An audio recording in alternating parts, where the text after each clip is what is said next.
Right then, you can start in 10 seconds. Yeah, I'll mute myself and go. Thank you. Yeah, thank you.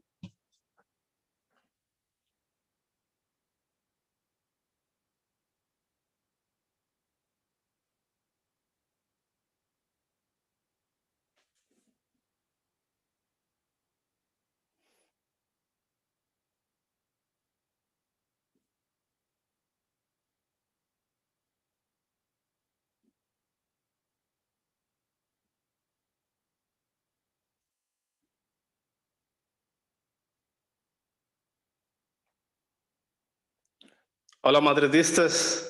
Welcome back to another episode of Let's Be Real podcast. Very convincing win. Gotta say, this was, a long time coming. For large parts, throughout this season, we have been unconvincing, whether it be on the scoreline or, just on the basis of performances week in, week out. It has never been a statement performance, even when we have largely outplayed sides. We couldn't really reflect that on the scoreboard, but today it was different. And the team, we could see the players, the staff, even the fans, at the Bernabeu, they were buzzing. We shouldn't take anything away from the performance, even though it was just Osasuna. They are not a very shabby side, but obviously it's not one of our sternest test this season, but a 4-0 win nevertheless. It's always nice to bag, especially right before the international break. But we will get into it in much more detail. But before that, welcome my esteemed co-host Javier. It's been a while, a little break. How's it been going? Yeah, like you said, it's great to be back in the podcast. It's great to be back and meeting with you and the other guys on the channel. I miss you all. It's been good. It's been a good couple of months having a baby, so that's the reason I wasn't available that much. But hey, if every participation for myself is a 4-0 victory, I'll be glad to be that way. And also, like you said, it's a great to be back, a great team performance, and we're gonna talk about the individuals, but all around a great Saturday for all of Madridistas. 100%. And yeah, man, congratulations, Javi. I didn't officially do that on the pod yet, but yeah, man, so happy for you. To be honest, you shouldn't be even here. Like I was telling you in the group chat, like this is a time where you should be with your baby, like 100%. But I'm really glad, honestly, to have you here once in a while. Especially this season, where we couldn't really talk about it, right? Like last season was almost a continuation of the Decima season, right? Like it was Benzema. There were so many regulars. Maybe apart from Casemiro was largely unchanged. But this year around, it's completely different. Give me your early impressions of the first third of the season, especially signings like Jude Bellingham. Did you expect it to go this well? No, I didn't. And you probably remember that I'm the biggest Jude Bellingham fan for as long as I can remember. Like the past couple of seasons as a Dortmund fan, I see him improve. But even I, his biggest fan, in my wildest dreams, I couldn't imagine this performance, this adaptation. He comes from Dortmund, but he's still 20 years old and he's commanding this team. Like if I had to make an segment, I don't know, I will make a combination of words, like youth connection, sorry. Like between like youth, like as in young people, but youth connection. It's all the thing, all the gameplay, all the Real Madrid playmaker is passed through him. He's somehow in all places. So yeah, that will be my lineup for this 10 games, the Jude collection. Impressive. 100%. It really, takes some deep, retrospection to actually understand at the beginning of the transfer window where we were in terms of expectation, at the end of the transfer window where we were, in terms of expectation, in terms of what we, would want from the season, especially since, he who not shall be named didn't, really make it to the club. Our expectations were on the floor. So many people were, very honest in raising, your hands up and admitting that expecting anything above that maybe a La Liga title push, not even a win, is just out of pure delusion. Let's just say, because we didn't have a reference point. Joselu was never going to be good enough, but yeah, man, like even Joselu has. I was mentioning it in the chat. It has really been wholesome in the way he has gained my confidence.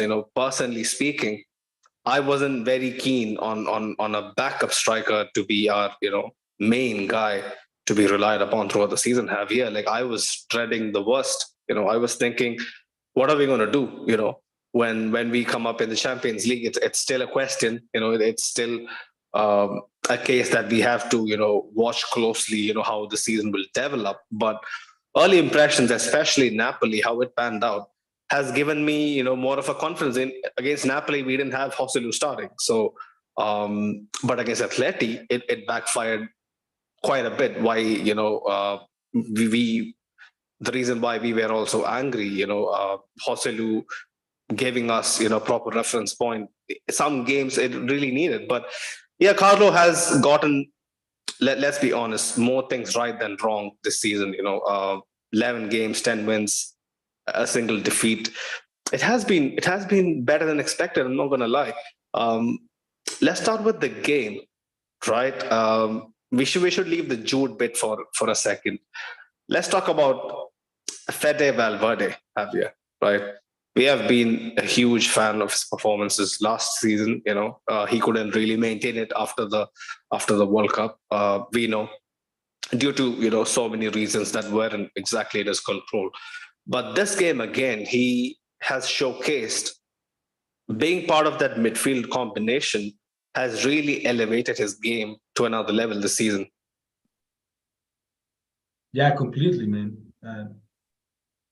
I think it's the same regard as I think it's still too early enough to point that out, but I think it's the same kind of understanding that had Jude with Fede that in the past had Modric with Kroos. Yeah. I know there are two completely kind of players, and I'm not comparing them because it's so hard. But even in terms of age gap, Fede is 24, Jude is 20, and they understand each other quite good on the field. I think the reason that this midfield is working so good is because of those two. The other two, we can play with 3, we can play with 4, but if those two are on the same field, they understand each other, they complement each other because they are two beasts of nature. They are so competitive. They don't have a single ball for loss. They push and push even in the 89 minutes of the 4-0 game. They don't know how to change gears. And I'm glad they are both in our team because facing them will be extremely difficult for anyone. I know that they gave Jude man of the match because 2 goals. But if you ask me, it will be as easily as you pointed out. It could be Fede as well. 2 assists everywhere. His presence is commanding as well. I really love Fede, and I think he's earning his right spot in this lineup. He used to play as a right winger. We all know that it wasn't meant to last, and now playing in his position we see an even better Fede than, I wouldn't say last season, but the one of the 14 champion was his best season yet. I think 21-22. Yeah, I think he's on the route to be a better season. Not in terms of goals. I don't expect goals from Fede. I don't care. I don't need. But overall performances, like I completely understand this role, where he has a bit of everything to do, right? Like he has to progress the ball, he has to make line breaking runs, he has to help out Carvajal, he has to put in a shift defensively as well, which he does more so than say your Modric, your Cruz, even I think more than Camavinga to a certain extent, which really helps in games, that needs a shift in momentum. One thing I notice about Fede Javier is so good, right? Me and Mo, a couple of episodes back, we were having an argument. I was telling Mo that sometimes I feel like Fede, over 5 years, he hasn't really polished some of his attributes. Some of his short range passing, it can be a little wayward, it can be a little careless sometimes. It looks really bad for someone who has been with us for 5 years. But when I look at some of the strengths, right, it all really fades into the background, basically, because what he allows our team to do is shift momentum in very critical junctures during a match, right? Like when we are getting overwhelmed, or when we look like we are a bit under the cosh, we are playing second fiddle to a lot of the developments in the game. Fede is that switch, more so than maybe Jude Bellingham, who grabs all the headlines, this season. Fede helps us regain control, like assert dominance. It's really satisfying to watch a guy who had to, put in a shift in so many different positions. Played at wing back, played at right wing, midfield. Even sometimes had to play the CDM role, even like in phases during last season, where he had to like help out Cruz and Modric do their thing by sitting deeper a bit. But yeah, man, super happy for Fede. I hope this this form continues and he carries it on with the Uruguayan national team, and like comes back even more motivated, because the fixtures that's going to come up after the international break is truly season defining, starting with the Clásico, some major games in the Champions League as well. Right, who should we address upon next? Big, yeah, go on. If you ask me, I would love to talk about Carvajal. Go for it. What a resurgence this season. I mean, if I don't know if you guys point this out, but gluten is the problem, so everyone should get rid of it. I mean, this new Carvajal, I think the only thing that changed for him, they say, is he's gluten-free now. Oh, okay. I didn't know that, Javier, honestly. Yeah. He has cut out gluten from his diet. Yeah. Okay, interesting. Now he's injury-free, I guess, but more so that he seems like last season was a wake-up call for him. Yeah. I mean, I was one of the guys that said, like, I mean, Carvajal, for me, it's done and dusted. I don't want to see him as a starting right wing, and then something changed during the summer, because no one came. Like, we all know that Lucas Vázquez was going to be the substitute, and we all knew that Odriozola is on his way out. So no one came, no real competition for him, but he decided to be a Real Madrid player again.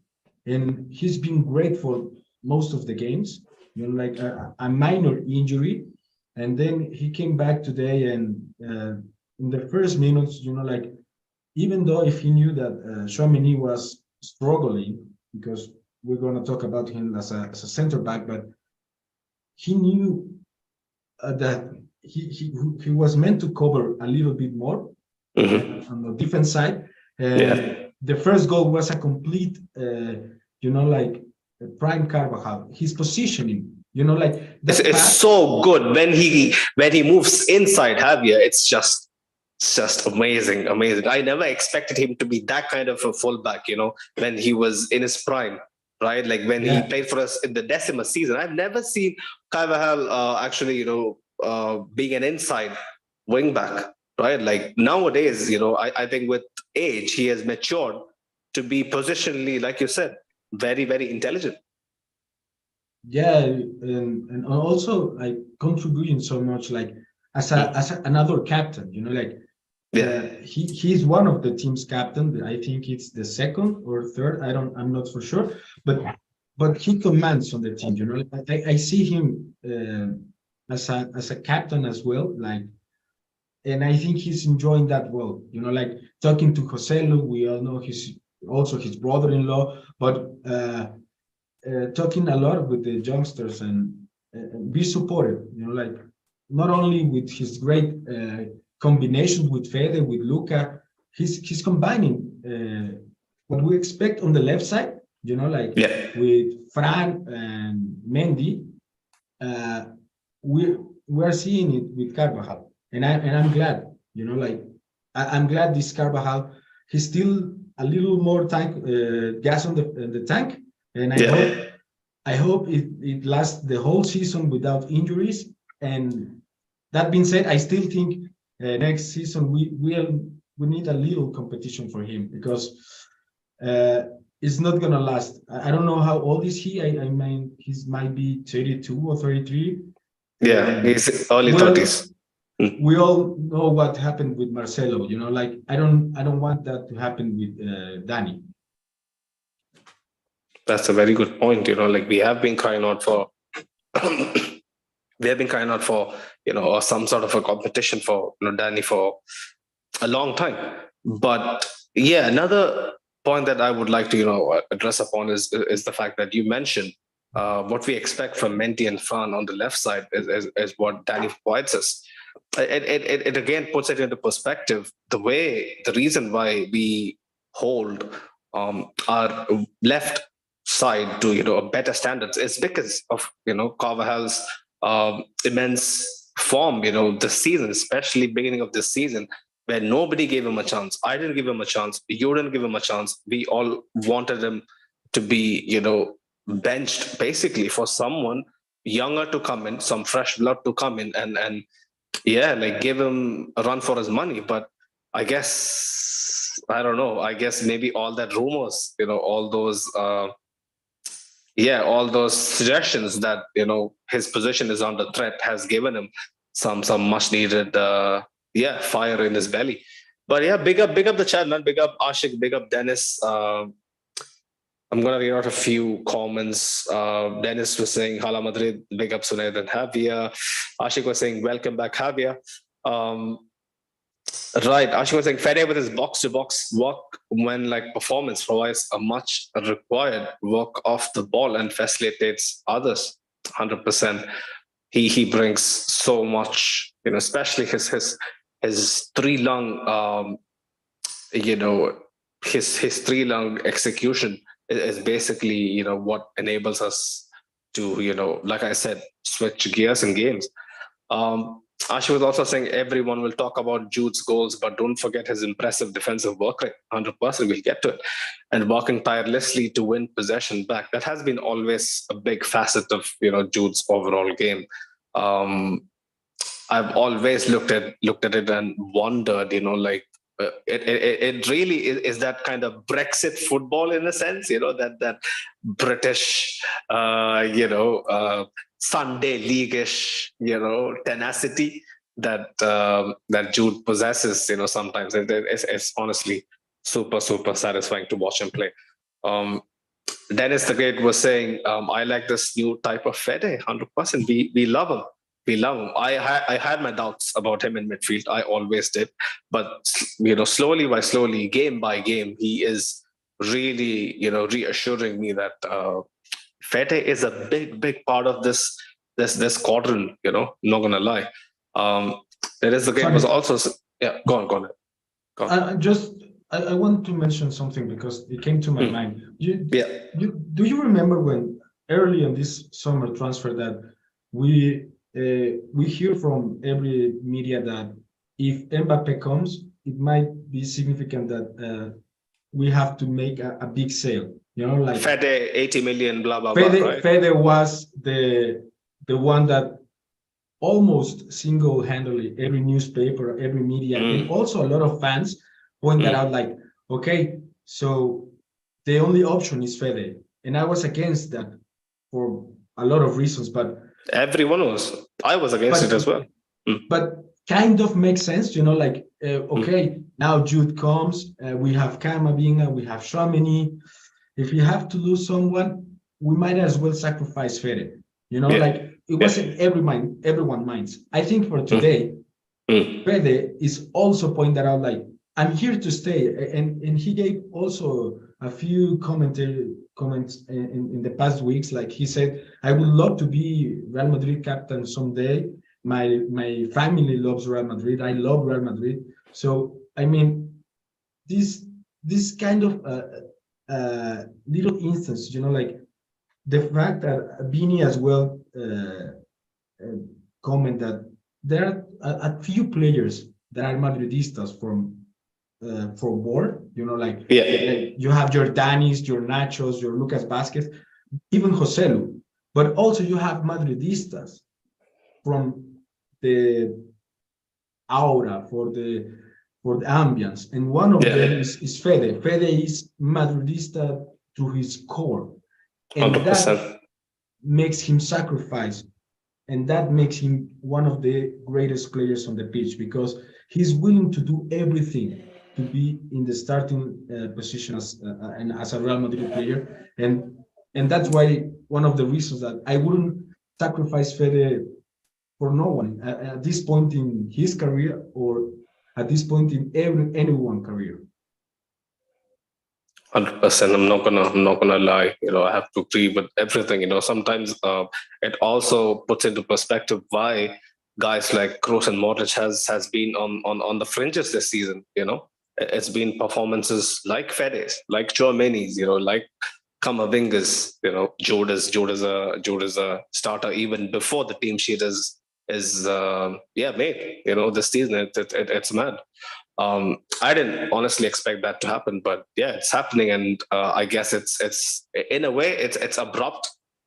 It's abrupt. The transition has taken me by surprise. I'll be honest, but I'm pretty sure by the end of the season, even the elder statesmen, we have mentioned this on many occasion, that Kroos and Modric, even though they might not have many minutes under their belt this season so far, they'll have a significant say, come the end of the season.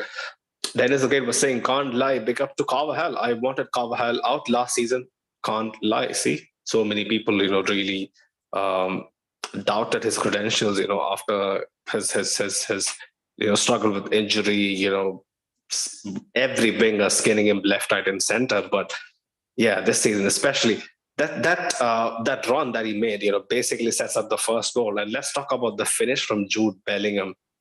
Javier, the composure, right, to begin with, to take an extra step, to take a couple of extra steps, to completely bamboozle, their couple of centre backs who's trying to anticipate what is Jude gonna do. His finishing, his movement is almost like a pure marksman like I can't put it in any other better way, because whenever I see Jude making late runs into the box, or even trying to navigate his way around defenders to pull off a shot, attempt a goalkeeper, it's always very, very, very much like a seasoned striker, a seasoned number 9. How does this happen, Javier? You used to watch him much more at Dortmund, right? Like he was never like this. He had an eye for goal, but he wasn't this proficient. I say it's a combination of two things. One, we don't have like a proper number 9. I mean, Joselu, but I want to point something out, Sonet. He's already played with, I believe, the 2 best number 9s in the world at the moment. You know, he used to play with Haaland and he plays with Harry Kane. So even if you are on the training ground, you're gonna point something out for them. You know, the first goal for today, he scores with the left foot. You know, like I mean, he's still a friend with Haaland. I mean, some of those combinations, he's done it already. You know, he's not number 9, but I think he also said like a few weeks ago, like he learned something from everyone that he plays on. You know, like he now touches the ball with the outside of his foot. Like we all know, Modric is not the only player that does it, but he's almost trademarked that movement. 100%. And I think he as well, he's picking something from both of them. You know, like 2 of the greats number 9 in the game are Haaland and Harry Kane. And I think training with them teach him some of the movements. We don't watch him doing that on Dortmund side because he had Haaland and then he had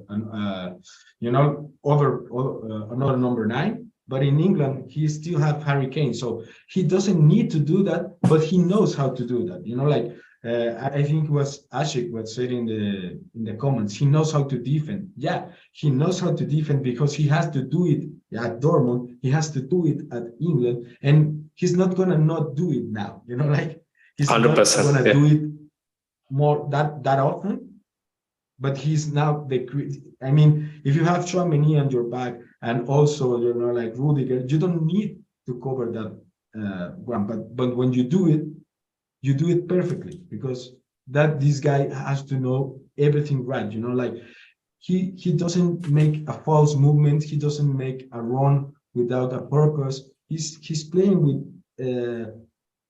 completely control of the game. You know, he controls the game in his mind, so he can control every single one. You know, and also the physical dominance. He's not a number 9, but he has the physicality of one of them. You know, like the awareness is trainable, but you have to have the mind first and then train your body to do the rest.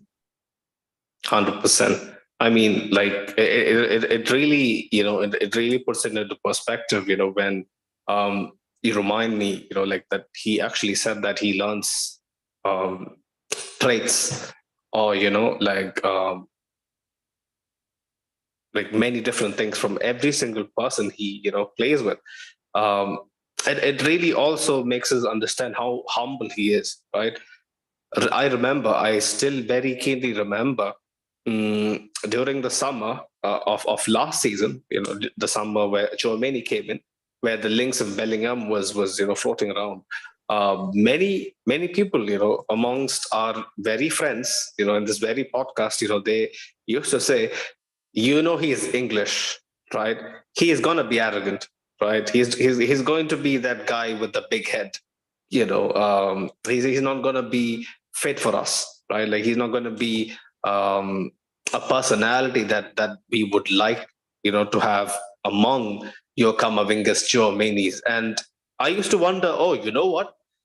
You know, England has had the reputation for, you know, gassing up their, you know, star players and making them a bit more of, you know, a poster boy rather than, you know, like really, yeah, like examples like your Rashfords, your Sanchos. There's many.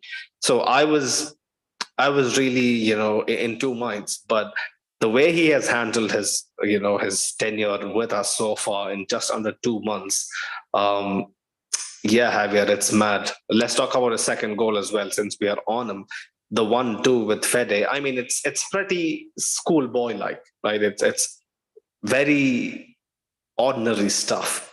but it's the way that he is super willing to be in a position to actually turn and then move and to have that connection with someone, back to goal like a striker, and to finish in between, Sergio Herrera's legs to nutmeg him, on the way to the finish as well. It all truly points towards a person, a player that has adapted to what the team needs more than what he was before he came to Madrid, right? Like, the team doesn't have a striker. I'm going to step up. I'm going to take responsibility. I'm going to put a mark on this game by myself. That takes some immense character at 20 years of age. Yeah, and he's he's loving it. The fans are loving him. He's loving the fans. He loves to play at the Bernabeu. He loves to play with Vini, with Fede, with Modric, you name it. He loves to play for Real Madrid. It's as simple as that. He's loving playing the game.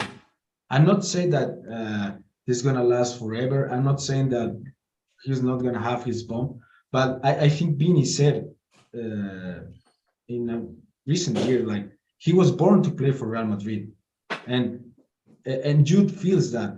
He's the first person to feel that, well, to know that Jude was born to play for Real Madrid, because he sacrifices money for greatness, like a lot of money, like comfort zones, his own country, same language, right? He could be, like the supernova of the Premier League at this point of his career, if he decided to play for, you name it, Liverpool, Manchester United, he would be the star, not only for that team, but as the Premier League contender against maybe Haaland and Kevin De Bruyne. But he decided, I don't want comfortness. Maybe at some point in my career, for now, I want a challenge. And what bigger challenge that play for the biggest team in the world, and not at the best season, like, it's almost like, like when Cristiano, when Karim came, Real Madrid was the best team in the world, but history wise, not at that moment, at this moment in time, if you ask me, it would be easier to go for probably Bayern or even Man City as better teams than Real Madrid at this point. But he decided to come here, and the second goal, it was a great combination with Fede, but also the position and the playmaker, the open spaces, they came into the box. That's a striker, and also a winger. That goal could be easily one of Cristiano Ronaldo's 450 goals for Real Madrid. Then Jimenez said against after the defeat and the like, he said that his Jude is only pushing the ball, and pushing the ball. Some people tend to undermine for pushing the ball, you have to be open, because there are 11 other guys trying to prevent that you have to push the ball, you know what I mean? Pushing the ball, like, you have to take initiative. You have to be daring to actually do it.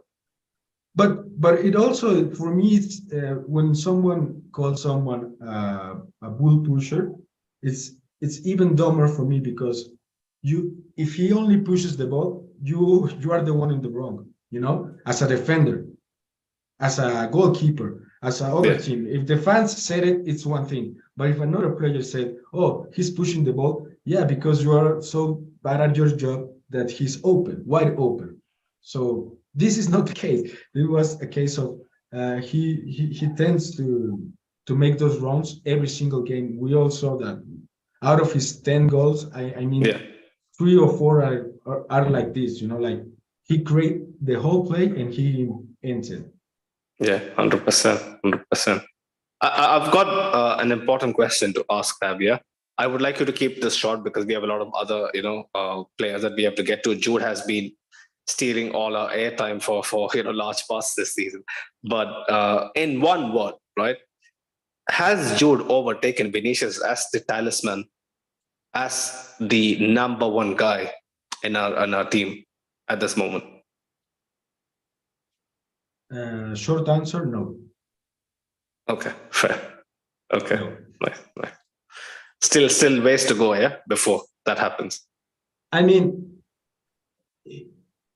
I think the setup is, yeah, Vini is the talisman. Vini is Real Madrid, but history-wise, we all tend to have more than one.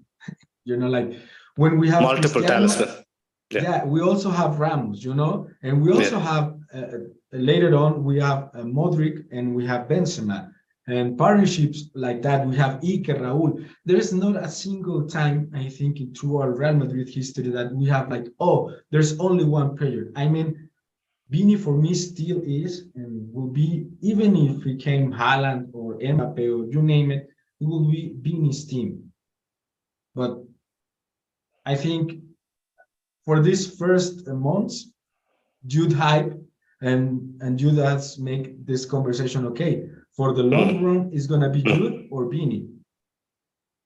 It could be both, and the only benefit it would be for Real Madrid. So 100%. I hope both of them remain humble. If they came to the case, like, you know, like doesn't go to their heads, but yeah, it seems that they understand each other's role for this moment. You know, like they're pretty young. I think that helps a lot. You know, even if the celebrations tonight, sorry, even if the, you know, like the first goals wasn't involved, Vini's involved. In the third one was you know, like Vini's solo run, and you know, like the fourth one was Vini's play. I mean, they look for each other at the celebration. I watched 100%. It's funny. It's so nice to actually see that. That connection is special. You know, like, okay, you didn't provide the assist or the goal, but they know how the all people are watching them, and they seem to be like a camaraderie between them. 100%. The synergy is so nice. It's so nice. Yeah, you know? that's the word. During an era where sometimes when I felt like, you know, Cristiano never used to be like, it wasn't exactly, you know, during his latter years, but his early years when it used to look like, you know, he might have some issues, you know, dealing with, you know, sharing the spotlight. He eventually, you know, manned up, matured up to, you know. But looking at these guys from the get-go, what they seem to be having, understanding a deeper friendship amongst them, it's so funny, you know. Like even the comments on Instagram, I posted in the chat, you know, a couple of days ago. If you saw it, that Javier, it's like all of us, you know, how we used to deal with stuff like that in school, you know, when they don't get invited to a homeboys, you know, house party, you know, these guys, you know, want to know, where is the invitation? You know, why didn't I get invited? You know, that's yeah, man. I didn't expect that to see from Real Madrid players, you know, to be honest. I grew up in a different era. It was different. It was, honest to God, very different. Because in the past, like you said, Cristiano came when he was already the Ballon d'Or, when he was already the best player in the world. 100%. Yeah. Vini has been in the short run. Vini has been nominated to the Ballon d'Or, but he's never truly in the conversation for actually winning. Yeah. And now the Real Madrid changed his signing politics, and now they signed young talent. Sorry, and with the young talent, you have two options. You know, like get corrupted and wasteful, or you can polish some of these manners. Like you said, Jude is English, and we all expect that that came to bite us. But he decided at 16 years of age to go from Birmingham to Dortmund. So that passing career make him, lose a little of the British arrogance. To be the best 100%. player in the Bundesliga is not an easy fix, and also being a best player in the Bundesliga while being English. I mean, it's so rare. And now the best player in La Liga is British. So, I mean, it's the globalization of the game, but in a good way, like in a good way. Without these quirks. I mean, 100%, man. Like, this is what people say about Sancho as well. When he was at Dortmund, the focus was on the pitch, to perform. But when he went back to England, who was it saying that the other day? I think it was Kevin Prince Boateng. He was mentioning on the podcast with Rio Ferdinand. I think the reason why Sancho is like this is because it's he's back to his home. He's with his buddies.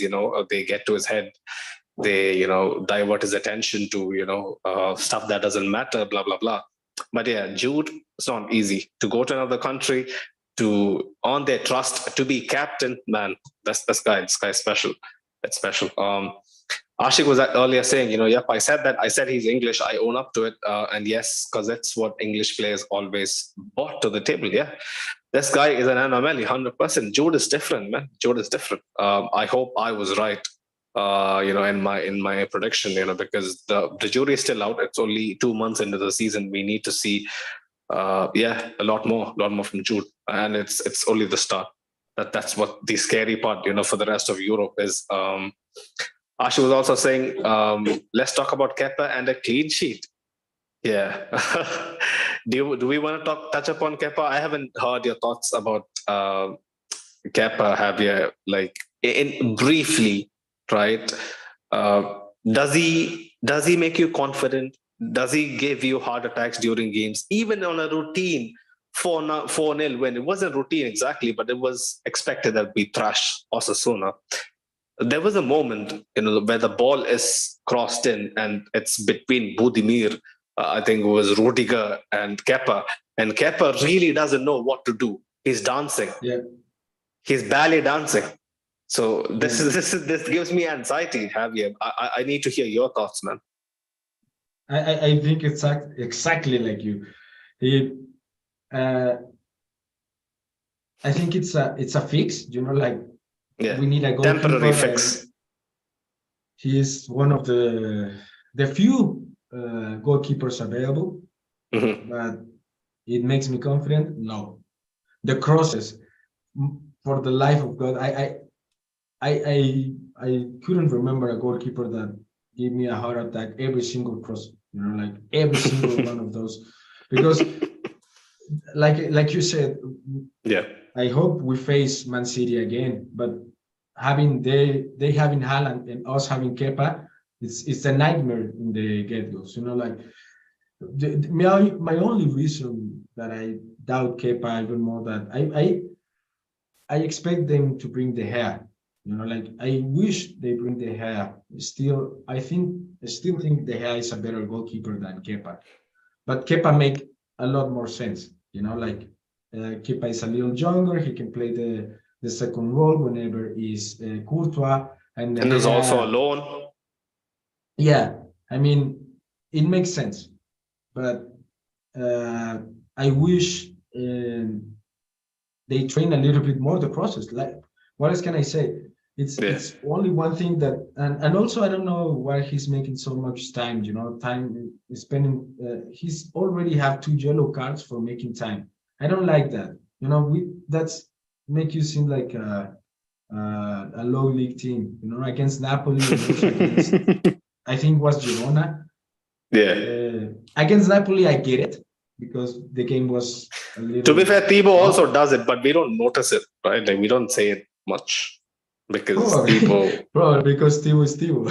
Thibaut is Thibaut. Simple as, this guy. He has, he has many things, that really doesn't, doesn't make us feel good. But he's trying his best. We like many of us, discussed on this podcast, has been mentioned among fans itself, that he has some shortcomings that's never going to get fixed. He's 29 years of age. He's not 19. But it is what it is. There was a nice save from Ruben Peña. It almost felt like it was done to get himself on a highlight reel more than a save. He could have just maybe caught the ball, if he really wanted to. He could totally cut the ball. I was talking to my wife and I said, like, why he didn't cut the ball? He like you say, he was meant to be on the conversation. He watched the podcast, I guess. Yeah, I get. He was just hoping, he gets a mention, even in a 4-0 win. But Vinícius, man. Let's talk about Vinícius, Javier. Right, like not an easy start to the season. Still doesn't look nowhere near as sharp as he did last season. Nowhere. It's way off.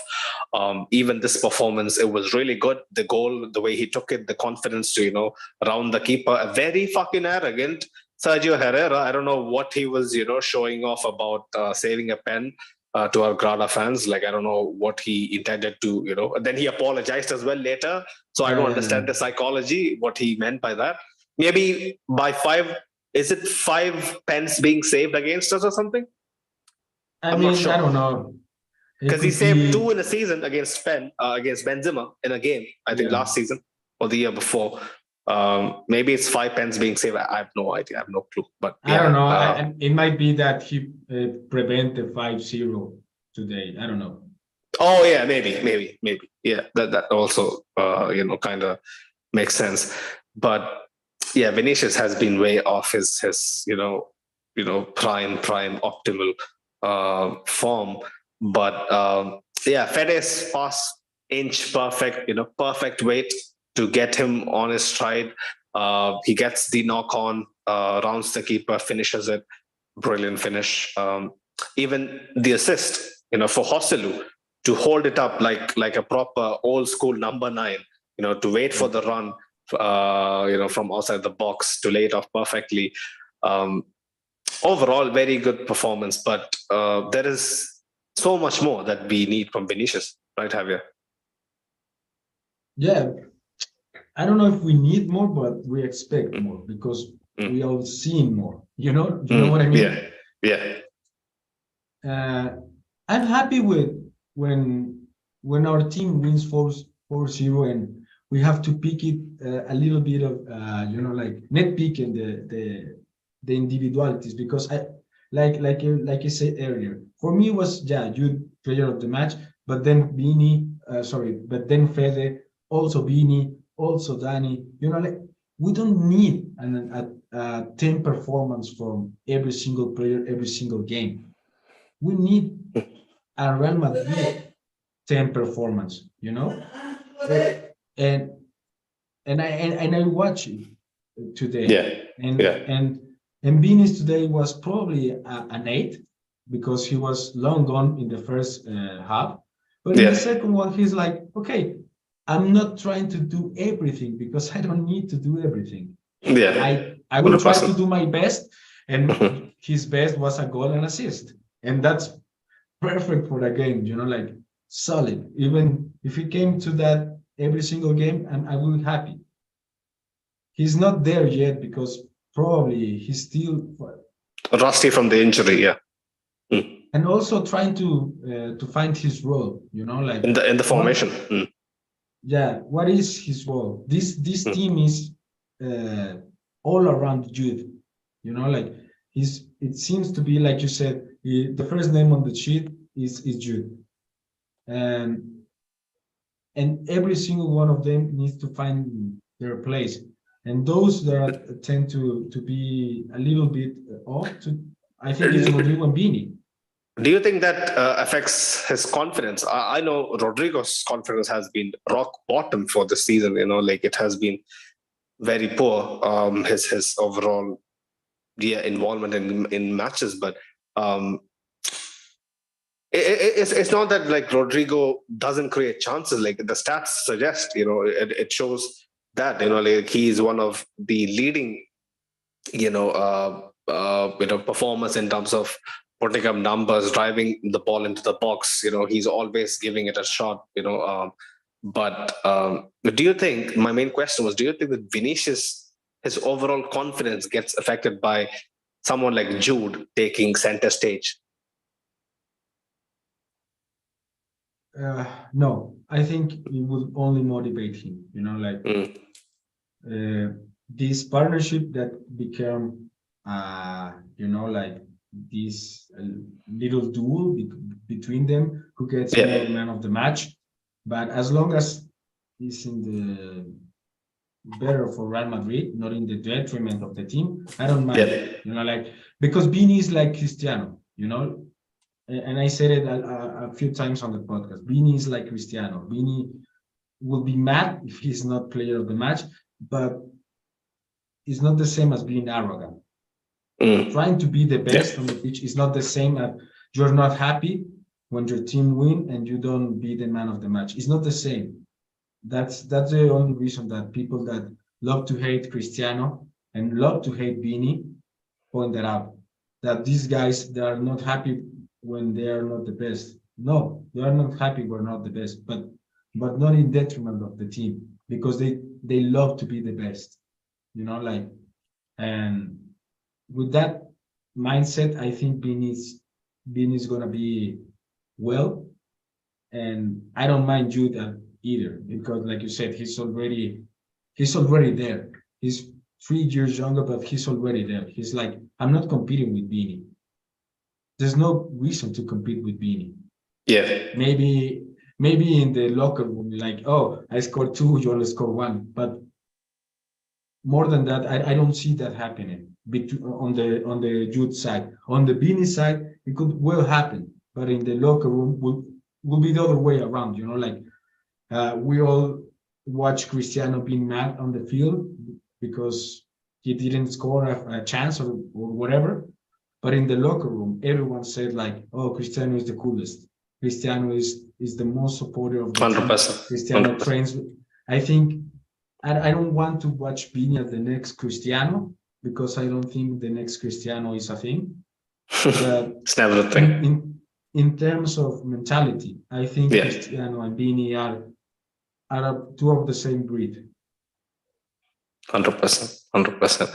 A few of the comments. Dennis the Great was actually saying, no, Vini is still the talisman. Yeah, like you said, Javier, people agree with you.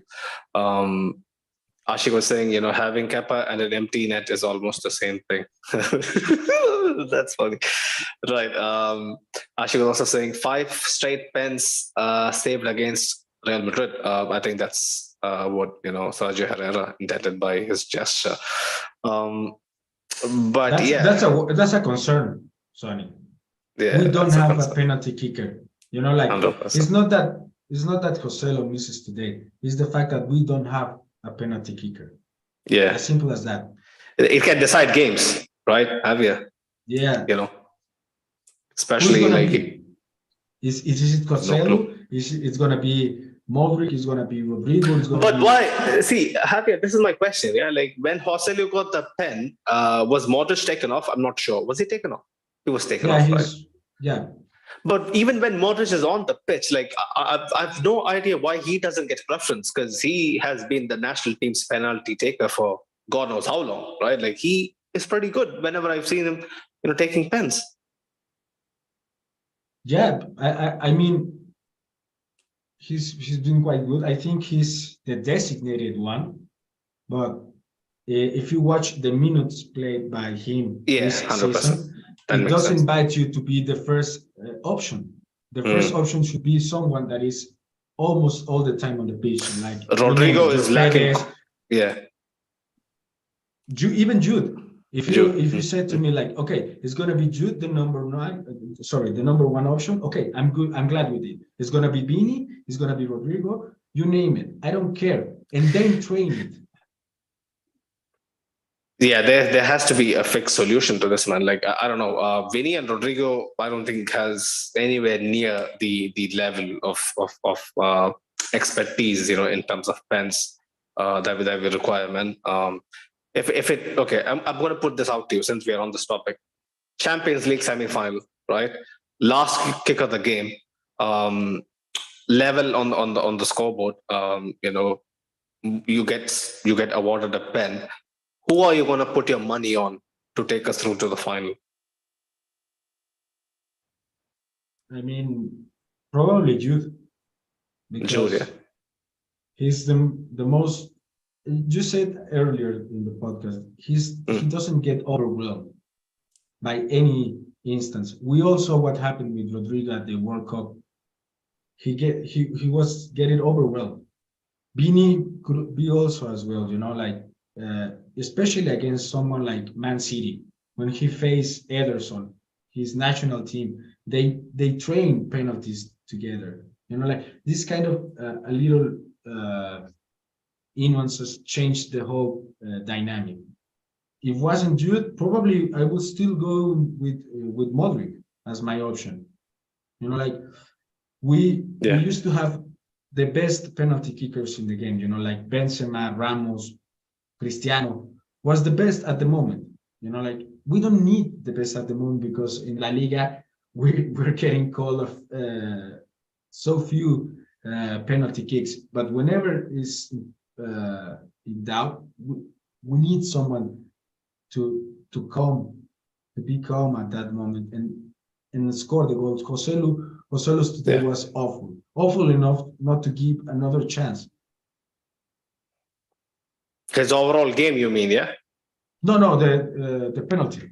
The penalty. No, penalty.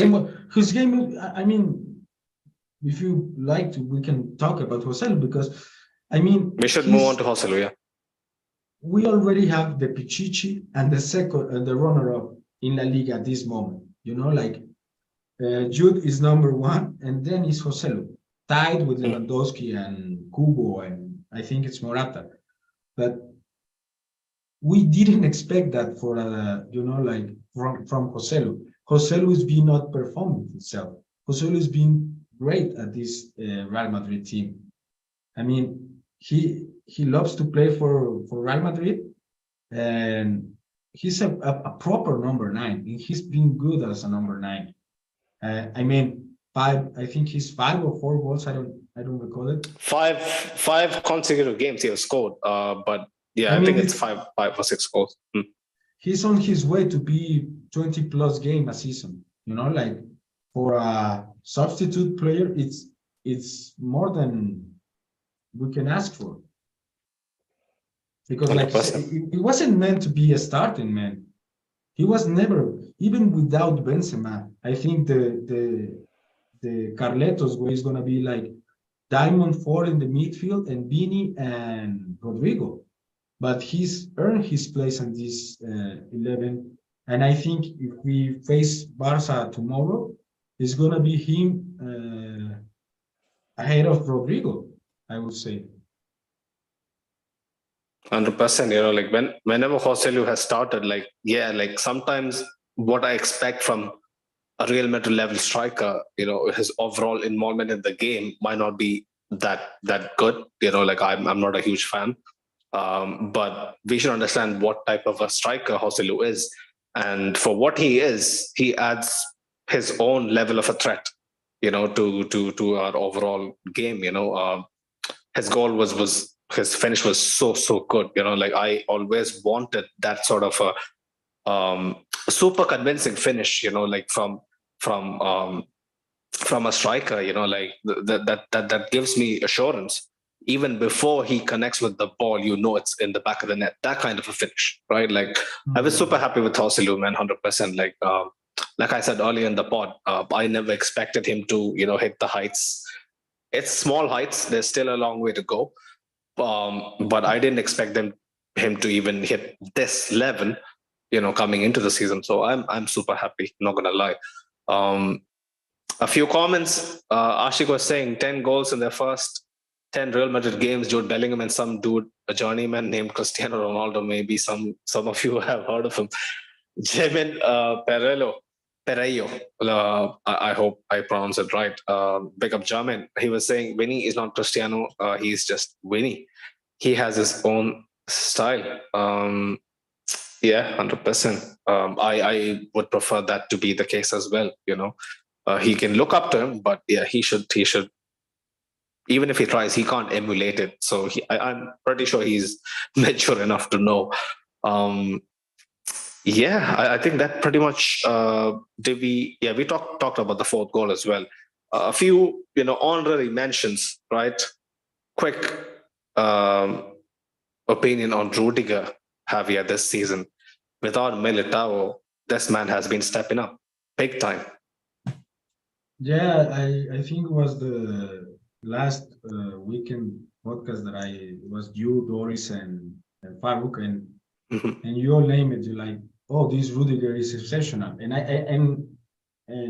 I don't want to brag, but I was one of the few that said Rudiger is was in some part of the last season, and especially in this part of the season, he's our best center back, and he's been so important because today, once again, like you said, I have my doubts on Kepa, and of course I will have my doubts on Tchouaméni playing as a center back, but Rudiger and also the attacking line for Osasuna made it so easy to defend today. He's commanding the defense well enough to be the probably today the only one that was trying to defend. Because Carvajal was free to go to an attack. Mendy as well tried. I think I'll minus shout out to Mendy. Today was, I think, his best performance in months, even a whole complete year. But that's because Rudiger is so confident in the back that he almost like, okay, you can go. I got this. It gives me that sensation that don't worry, I got this. That's high praise, because when Rudiger was starting games last season, apart from the big performance against Haaland in the semi-final, like we never really thought that he would have the composure. His performances never really screamed stability. Right, that was my biggest gripe with Rudiger's overall game. But this season, I think he has added that element to his performances as well, which really really makes me breathe easy. Even with guys like Militao missing, even with Alaba missing, I always felt like Alaba is that person that you need in your backline to make sure that your heads are screwed in, right? You don't lose your head. You're extra concentrated in all phases of the game. But Rudiger being this version of himself this season has really opened my eyes to his overall polish that he has brought to his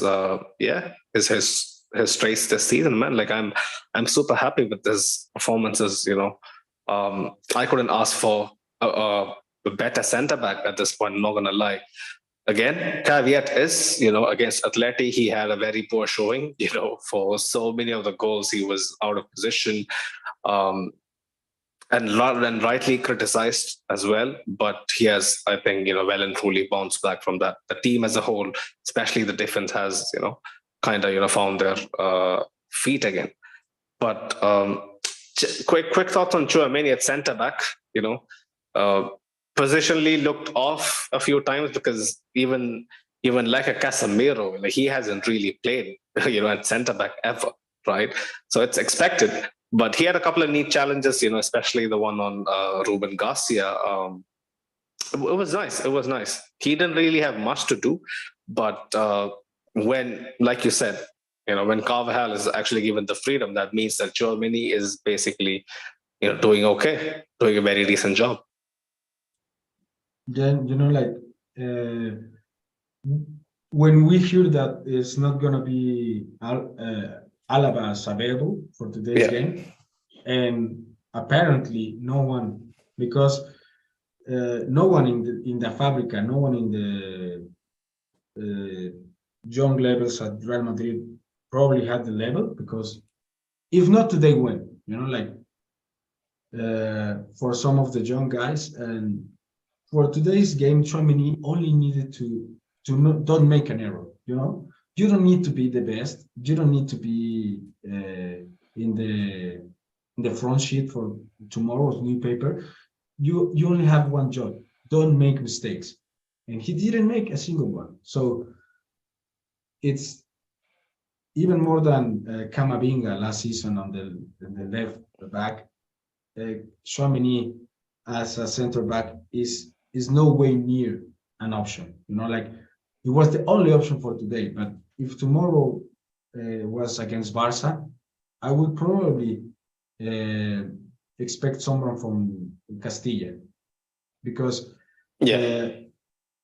and a team that attacks, because let's face it, today Osasuna came to the Bernabeu to not get destroyed, and they get. You know, like whenever you play to don't lose, you're gonna lose.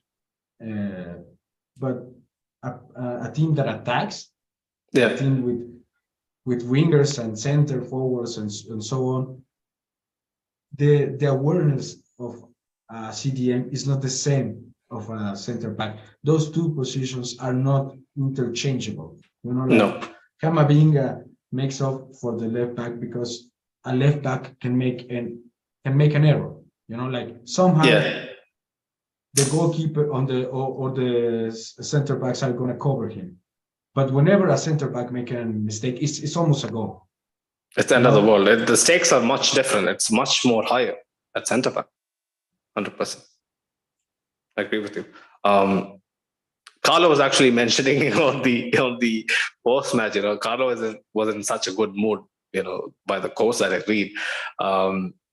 Apparently, you know, Rudiger, if he faces a yellow against Sevilla, is going to miss the Clásico. So yeah, he's walking a tightrope.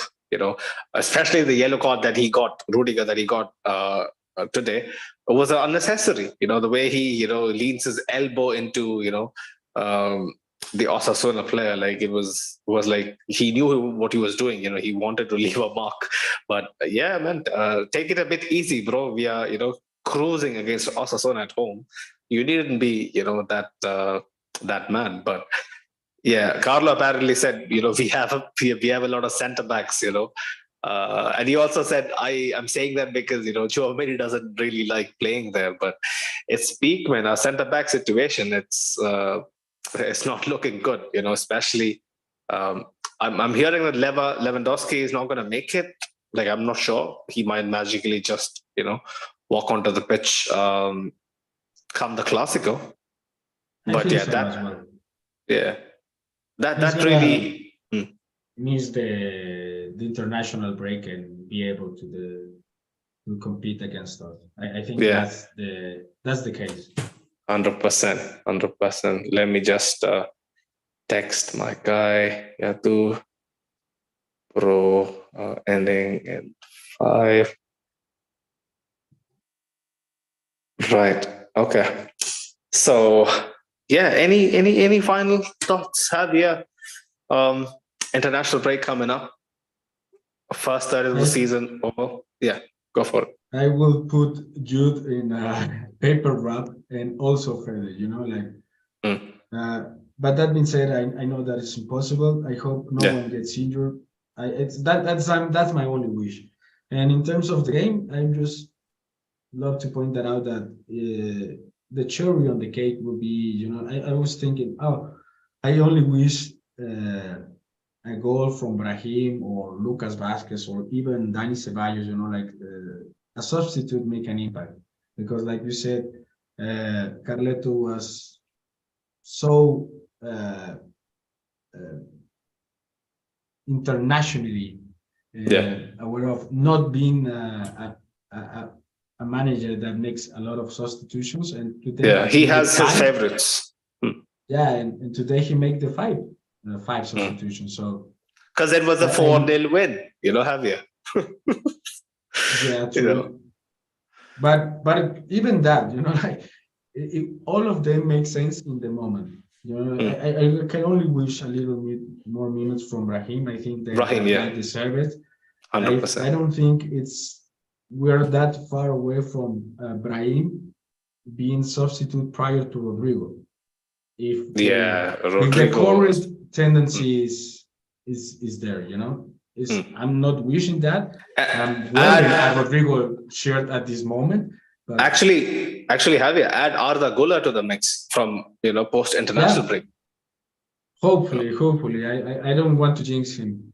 Poor guy has been out from the first friendly game of the season, and then we all know what happened to him. I hope I don't have watched him only the highlights. I don't think I have watched him in a game. From what people are saying, Javier, like this man, he can really make a difference. Like that's why people can easily just just feel sorry for him. Send how do you say motivational, PR, stuff. Say what people want to hear. But Arda Güler, I think the way people are speaking about him, especially the way Carlo and him, whenever I see them interacting, I think the squad has a real belief that he can make a difference. I really hope so he does as well, because he can add in goals, add in, key assists as well. So yeah, I'm really looking forward to it. Like you said, people like Brahim, they need a bit more, a bit more minutes, 100%. Ricardo was in the chat. He was saying, I can't believe folks actually compare Gavi and Pedri to Jude. That was a real thing, especially at the current point in time. Yeah. We'll leave that to the end of the season because, all this hype, it should materialize into titles. It should materialize into a deep, deep run in the Champions League, not quarterfinals, not round of 16, at least the semis, only that will make a difference to, any of these hype machines, be it for the positive side or for the negative side. But make up every single one of you in the chat. Ashik, Jermaine, Ricardo, Dennis the Great. Thank you for joining us. Tonight's post-match wasn't supposed to happen. Big up Javier, who had to, step in right at the last minute, almost like, Rodrigo's equalizer against City, Javier had to really make a clutch appearance. I really appreciate it, Javier. You're super busy, but you still, managed to do it. I hope you can, still find time here and there to join us. We'll be looking forward to it. Especially the Champions League. It's gonna be really nice to have you on. But yeah, also friendly reminder to all of our people tuning in and also listening in on later on our audio platforms. We are nominated in 2 categories as finalists for the Football Content Awards 2023. We are finalists on 2 categories, Best Podcast International and Best Club Content Creator International. The link is in the description below, people. It's super easy to vote. Literally takes 2 seconds. We are there in the drop-down options under both of the international categories. We would really appreciate it if you could, send it to a few of your mates and get the job done as well. It'll really make a difference. It'll be really, really big for us, big for our community, big for Madridistas across the globe, for us to represent La Liga and Madrid in Anfield, for the final ceremony on November the 16th. Looking forward to it. Hopefully, we land a place in the podium. If not, we go again. But yeah, thanks for all the people that sends in feedback, sends in messages over Instagram, over Twitter. It really means a lot. Also on Spotify, go hit follow. We are less than 80 away from 1K followers. So yeah, people, any kind of love is 100% appreciated. Also, thank you for showing love for all our content from Madrid. It's been really humbling. Keep doing it.